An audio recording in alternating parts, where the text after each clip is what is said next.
లూకా రాసిన సువార్త 11వ అధ్యాయము 1వ వాక్యాన్ని నేను చదువుతూ ఉన్నాను.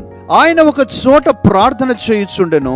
ప్రార్థన చాలించిన తరువాత ఆయన శిష్యులలో ఒకడు, ప్రభువా, యోహాను తన శిష్యులకు నేర్పినట్టుగా మాకును ప్రార్థన చేయ నేర్పుమని ఆయనను అడిగెను. ప్రభువా, మాకు ప్రార్థన చేయుటకు నేర్పించుము. Lord, teach us how to pray.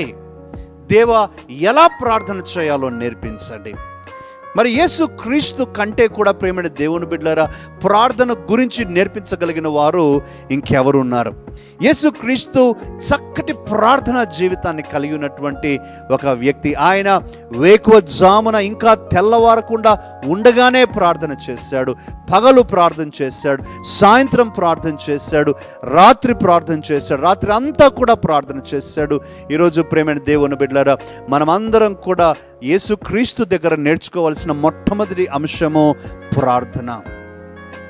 సాధారణంగా నేను గమనిస్తూ ఉంటానండి, మరి అప్పుడప్పుడు ప్రార్థన చేసే విధానము ఆయా వ్యక్తుల్లో గమనించినప్పుడు నేను అర్థం చేసుకున్న విషయం ఏంటంటే, ఒక వ్యక్తి ప్రార్థన చేసే విధానంలో వారి యొక్క ఆత్మీయ పరిపక్వతను మనము పసికట్టగలము.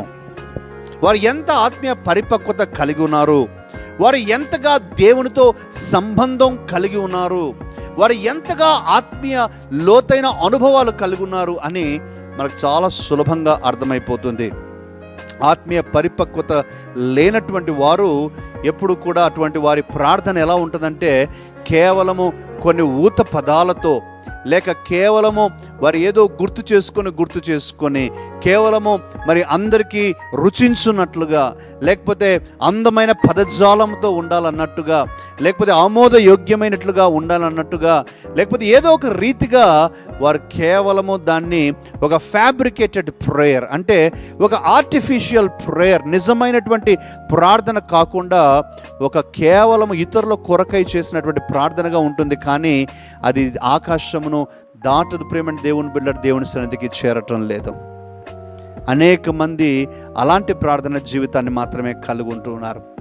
లోతైన ప్రార్థన జీవితాన్ని ప్రక్కకు పెడితే ఎక్కువైన ప్రార్థన జీవితాన్ని కూడా నేను ప్రస్తావించనివ్వండి. మనలో అనేకులకు ఎక్కువసేపు ప్రార్థన చేసే అనుభవము కూడా ఉండటం లేదు ప్రేమ దేవుని బిడ్డలారా.